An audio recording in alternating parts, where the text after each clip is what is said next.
Baghel cabinet मंत्री, उनकी बेटी डॉक्टर सलोनी। तो आज ये नवरात्रि के व्रत चल रहे हैं, यहाँ पर एक प्रोग्राम में पार्टिसिपेट किया है। तो हम पूछना चाहेंगे कि माँ दुर्गा से आप क्या अपेक्षा रखते हैं? मैं माँ दुर्गा से क्या अपेक्षा रखूं? वो तो हम सबको बिना मांगे ही सब कुछ देते रहते हैं। मैं बस ये चाहती हूँ कि अगर उनके इतने सारे गुणों में से एक गुण भी मैं अपना लूँ तो बहुत बड़ी बात होगी। और उनको जगत जननी बोला जाता है, ठीक है। वो सब जीवों में प्राण देती हैं। तो अगर आपने सुना हो तो कल ही एक जंगल उखाड़ा गया है कर्नाटका में, जिसमें कई सारे जानवरों को नुकसान पहुंचा है। तो एक इंसान होने के नाते मेरे को लगता है हमारा फ़र्ज़ है कि सिर्फ हम अपना ही नहीं ध्यान रखें, हम अपने आसपास के रह रहे जीव जंतुओं का भी ख्याल रखें।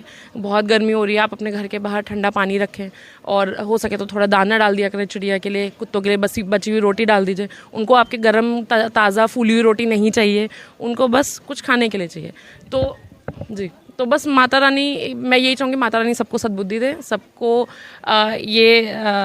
समझाएं, सबको ये एहसास दिलाएं कि हमें भी दूसरों का पालन पोषण करना चाहिए, चाहे जितनी हमारी औकात है, अपनी औकात अनुसार। अब माता रानी जितनी तो हम कृपा नहीं कर सकते सब पे, पर जितना थोड़ा बहुत हम अपने लेवल पे कर सकते उतना करना चाहिए। क्या मंत्री जी की बेटी क्या राजनीति में आना चाहेंगी? आपने बोला था ये राजनीतिक वो नहीं होगा इंटरव्यू, ठीक है। मैं नाक कान बघेल कैबिनेट मंत्री, उनकी बेटी डॉक्टर सलोनी। तो आज ये नवरात्रि के व्रत चल रहे हैं, यहाँ पर एक प्रोग्राम में पार्टिसिपेट किया है। तो हम पूछना चाहेंगे कि माँ दुर्गा से आप क्या अपेक्षा रखते हैं? मैं माँ दुर्गा से क्या अपेक्षा रखूं? वो तो हम सबको बिना मांगे ही सब कुछ देते रहते हैं। मैं बस ये चाहती हूँ कि अगर उनके इतने सारे गुणों में से एक गुण भी मैं अपना लूँ तो बहुत बड़ी बात होगी। और उनको जगत जननी बोला जाता है, ठीक है। वो सब जीवों में प्राण देती हैं। तो अगर आपने सुना हो तो कल ही एक जंगल उखाड़ा गया है कर्नाटका में, जिसमें कई सारे जानवरों को नुकसान पहुंचा है। तो एक इंसान होने के नाते मेरे को लगता है हमारा फ़र्ज़ है कि सिर्फ हम अपना ही नहीं ध्यान रखें, हम अपने आसपास के रह रहे जीव जंतुओं का भी ख्याल रखें। बहुत गर्मी हो रही है, आप अपने घर के बाहर ठंडा पानी रखें और हो सके तो थोड़ा दाना डाल दिया करें चिड़िया के लिए, कुत्तों के लिए बची हुई रोटी डाल दीजिए। उनको आपके गर्म ताज़ा फूली हुई रोटी नहीं चाहिए, उनको बस कुछ खाने के लिए चाहिए।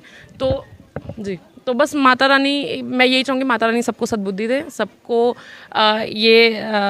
समझाएं, सबको ये एहसास दिलाएं कि हमें भी दूसरों का पालन पोषण करना चाहिए, चाहे जितनी हमारी औकात है, अपनी औकात अनुसार। अब माता रानी जितनी तो हम कृपा नहीं कर सकते सब पे, पर जितना थोड़ा बहुत हम अपने लेवल पे कर सकते उतना करना चाहिए। क्या मंत्री जी की बेटी क्या राजनीति में आना चाहेंगी? आपने बोला था ये राजनीतिक वो नहीं होगा इंटरव्यू, ठीक है। मैं नाक कान